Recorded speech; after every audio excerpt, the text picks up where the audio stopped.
Welcome to the Sacred Designer Podcast. I'm your host, Alyssa Martin, kitchen and bath designer, entrepreneur, artist, and creative soul behind the Kitchen and Bath Digest. This is a show where we weave soulful design into every space and redefine what it means to create with intention. Here we don't just create beautiful homes, we design from the heart, embracing both the practical and spiritual. By pressing play, you'll be joining a community that creates not just for function, but for a sense of sacred space and personal alignment. On this podcast, you will learn to merge the art of design with soulful living, turning every remodeling project into a journey of self-expression and holistic beauty. This isn't just about kitchens and bathrooms, it's about embracing design as a path to a richer, more beautiful life. So let's step into this sacred designer together and create spaces that resonate with your soul.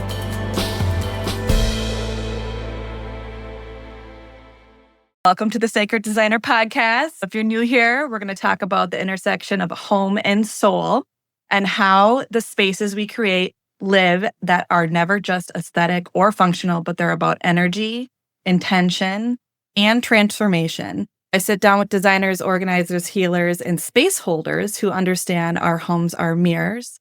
And when we shift our spaces, we shift our lives, whether you're remodeling your kitchen, or you're organizing your home, rearranging a closet, you're in the right place to believe that it's deeper than it actually looks. Today, we're exploring how the spaces we live in can either calm our nervous systems or quietly keep us in a state of tension.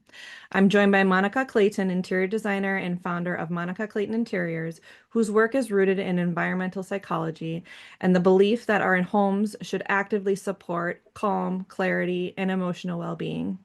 What I love about Monica's approach is how thoughtfully she connects design choices to how the body feels. Her work reminds us that calm is not an aesthetic trend. It's an experience that's shaped by light, layout, color, texture, and intention.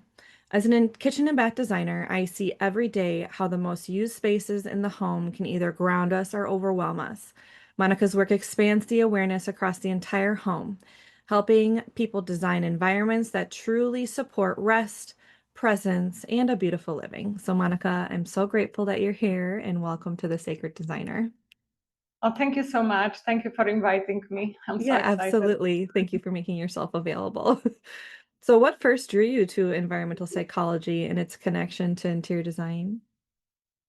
So yes, as I said before, when I was studying interior design and analyzing spaces, I quickly noticed how the spaces make me feel and how impact my behavior, my mood.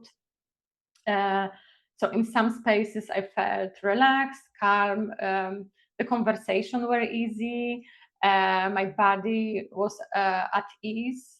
Where in other spaces, I would feel more agitated, irritated. I didn't know where to sit.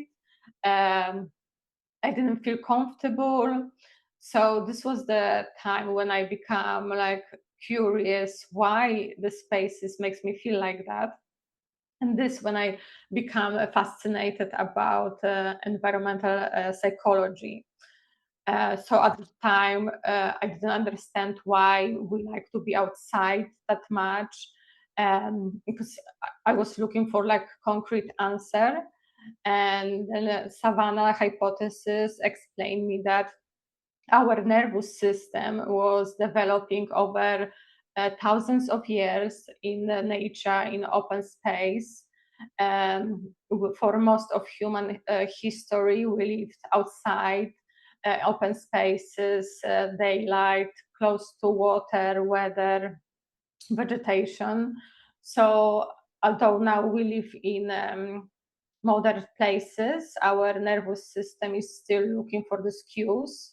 And I think unconsciously, we're still looking for safety and threat in our surroundings. That's totally fair. That's very intuitive and thoughtful. And you do have to think about where did we start? And we essentially kind of developed in very wide open spaces. Like I haven't even, yeah, it's like I thought of it, but like not in that realm. So that's incredible. Thank you for saying Exactly. that. And Exactly. And I've yeah. heard a lot of like some interior designers will say like, oh yes, because we like wood, we like wood, and this is well known. But I'm thinking, okay, but explain me why. And it's kind of Hmm. obvious that we were like, for most of our human history, were outside. But now I know this is the reason. Although it's hypothesis, but now I know this is the reason. It's kind of proven. Yeah, definitely. So, so you realized quickly that, the calm isn't just a feeling, it's something that can be designed. Is that like an accurate statement? I realized this when me and my husband we moved to new house, and at the time I designed a house for us, and at the time I work in the city under a lot of pressure, deadlines, noise, traffic, all this rush of modern life. When my sympathetic nervous system, which is called as well fight and flight, was on constant alert. But then when Hmm. I was coming back home, I felt like my body immediately relaxed, like even putting keys into the doors or makes me smile. And like then, when I was looking deeper, neuroaesthetics explained that in well-designed spaces, our parasympathetic nervous system, which is called rest and digest, it helps us to come back to balance and relax. So yes, this was the moment when I thought, okay, this is gonna be like a base of my business. I want to give to other people as well the same feeling, because I think most of the people have this life, like we work so hard, we have a lot of pressure of work, responsibilities, families. So I think everyone deserves to come back home when they can relax, be themselves, and come back to balance. Absolutely. Do people typically describe what they're looking for, or maybe they need help getting having that identified for them? What's that language that they use, or do you have to kind of figure that out for them? Like, how do they tell you what they need? So most of clients, they know what they don't like. Okay. They know that something doesn't work. They will describe their space as messy, clutter. They will say that they don't have enough storage.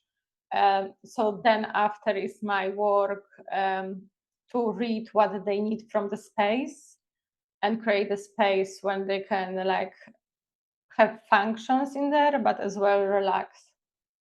Okay.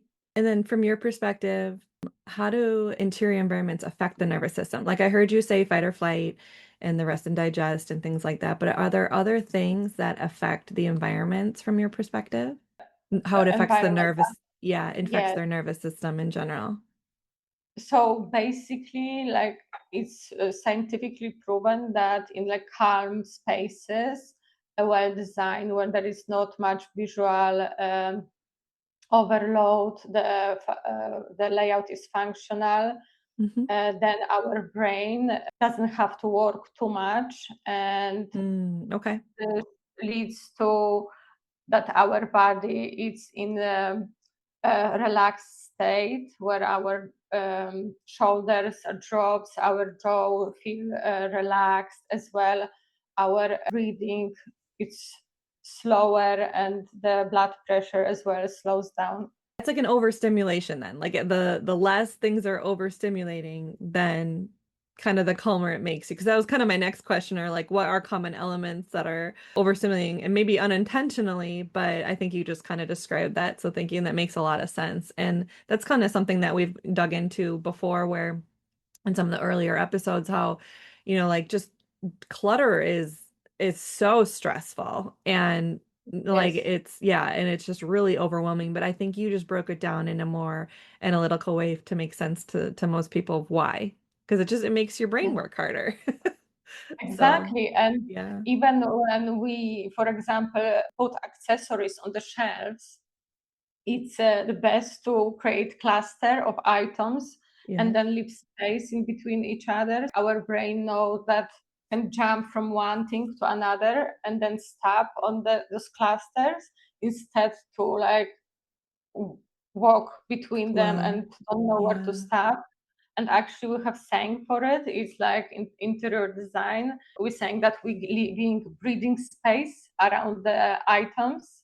So yes, Okay, that makes yeah, kind of like a flow or like, to eliminate that visual noise and things like that. exactly.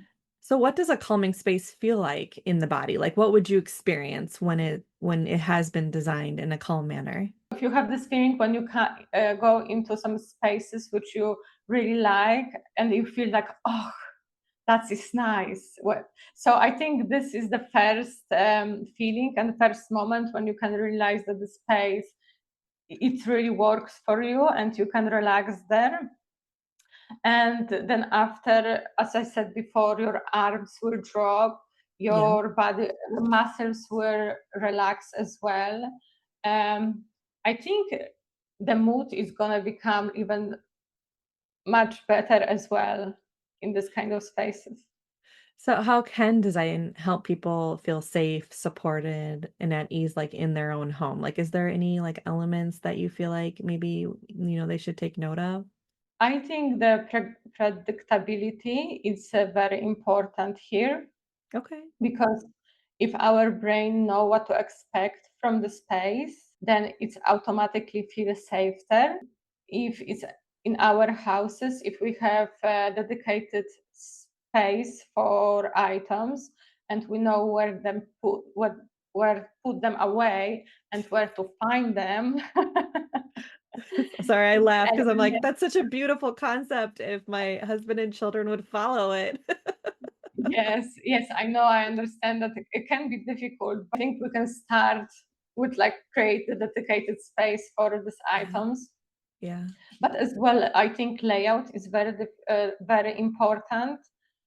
For example, in the kitchens, if someone is left-handed and the dishwasher is on left side, Yeah. and like when you're putting dishes away, you automatically doing this without any distractions. This eliminates this extra stress and as well makes you feel calmer and then safer at home. That was a really great suggestion. I like that, like thinking about left hand versus right hand, and it is something that's definitely overlooked. That was a beautiful Yes, suggestion. So, like for someone who does feel overwhelmed in a home, where's the best place to start? Like if it could just be, I think you just made a really great suggestion. Is there any other things that they could make to kind of help eliminate the overwhelm? Like you talked about having designated places, make your left hand, grab zone, in a better place. Is there any other things that you can think of offhand? I would start with the entrance. Okay. I think this is the place which it can get clutter and messy very fast. Yeah. As we know, we can find a lot of things like letters, keys, shoes, codes. So I think I would start from this place and create dedicated spaces for those items, like Mhm. box for the keys, space for the letters, and as well like enough storage for shoes and for coats, because I think sometimes we don't realize how much space we need for shoes and coats. So yes, I would start from this area as well. It's like the first space where we see when we come back. So it's like when we come home, we want to have this feeling of, oh, now I'm at home, now I'm in safe space. I can relax, instead of Yeah. visual overload and a lot of elements around. And I know that it's not easy, but I would recommend as well, like once a week, look into the space and make sure to go through the letters and other items to make sure that the space is in order. Yes, that's a great suggestion. We all could use a little bit of that. But how do color, texture, lighting, how does that kind of influence the mood or the overall energy of a home? These are very powerful elements. Colors, it's proven as well that, for example, warm colors, they will increase your blood pressure and make you more energized, where the cool colors will lower your blood pressure and automatically you will relax in the space. Of course, you have to remember, like, be careful with choose with the chosen colors, because you can't use too many very warm colors and intensive colors, because then you will over stimulate yourself. But the color are very powerful as well. Like high contrast of colors will make the space more energized. Lighting is very important here as well. Like, for example, the warm lighting from 2000 kelvins to 3000 kelvins will make your body relax, because as well it's like how it's in nature. In the mornings we have cool lighting, and this gives us energy. But on the evening we have warm lighting, and the warm light will release serotonin and will help us to get ready to bed. Okay. And for some people who don't know, the Kelvins are like 2000 tends to be more cooler and like blue, you know. Sorry, yes, In I clinical. didn't No, know. that's beautiful. I mean, it's easy enough to kind of look it up, but I just wanted to kind of throw that out there. Yes, so the And then warm light, mhm, is the 3000, warm right? light is from 2000 to 3000, yes, and the Yeah. cool light is from 4000 to Okay. 6500, yes. Perfect. So, I mean, those are all really great things to consider, and sometimes it's easy to overlook it because there's so many elements, but It yeah. is, yes. I think So very that often, that's I'm where it sorry. gets confusing. That's all I was gonna say. And very often it's not only one thing which makes us relax or on the edge. It's like a lot of small elements which Yeah. are put together, and if they don't work, makes us feel more tense. Yeah, and I think some things work better for others than others, right? I feel like Yes, sometimes you have to kind of find as, individual or as a family what works best for you. There's always that too. And that's why we have someone like you, as an interior designer to kind of help people guide through that in your design work. How do you balance beauty and psychology and comfort and all those things? Like, are there certain things that you focus on, or like how do you do that? so from my perspective, the psychology, if the space is done right and is done with environmental psychology, automatically will become beautiful. Okay. Because, for example, if we're gonna use order in a space and repeat some elements, then the space will become calmer. And then, if it's calm and we really like it, it's gonna become beautiful for us. Okay, so you're kind of, it sounds like, and from what I heard you say, that you looked at the more analytical and psychological elements first and what will Yes. work for that individual person. And then you So, kind of mhm. pull in design elements based on those things. Is that what I heard you kind of say? Yes, so I will start first. I will do the brief and find out what are the functions of the space, what are activities are going to be made in the space. Yeah. And then from this, I will create floor plan to make sure that there is enough working space, sitting space, storage space to support activities of the needs of my client. So at once I will establish the functionality of the space, that I will make sure that there is enough things to support the activities. Then I would focus on the color palette and as well the materials. That makes a lot of And sense. Yeah. for some people, like, it's very difficult to articulate what they like and what they want. So as well, I created this 5 personality guides. So I will find out what is their main personality and then go from there. Because, for example, some, as you said as well, everyone is different, and for some people uh, which are more expressive, they would like stronger colors. They will feel more comfortable in spaces where are more patterns, where other people will like, they are introverts and they will like spaces when they calm down and relax. Okay, that's very interesting. So you're taking the personality types and then converting what is indicative of those personalities. Yes, Okay, that's so cool. Yeah. And so that's just like another level and then another layer that things yes, people don't consider. And quite honestly, every designer too. I mean, it's not always they don't always work that way because it's a lot of effort and it's a lot of, that's very intentional and I really appreciate that. And I love that about the work that you do. So that's really wonderful. So that's awesome. That's how you're kind of balancing that psychology and the beauty. And I think you answer that in a very like factual yet like interesting way. Beyond the aesthetics, what does beautiful living kind of mean to you too? Is there another layer of that? yes. So I think like we should celebrate moments in our lives and as well create dedicated spaces uh, for to support these moments. Like for example, I love to drink teas, and I have the area in the kitchen where I have different types of loose teas in a like very well organized with my nice cup.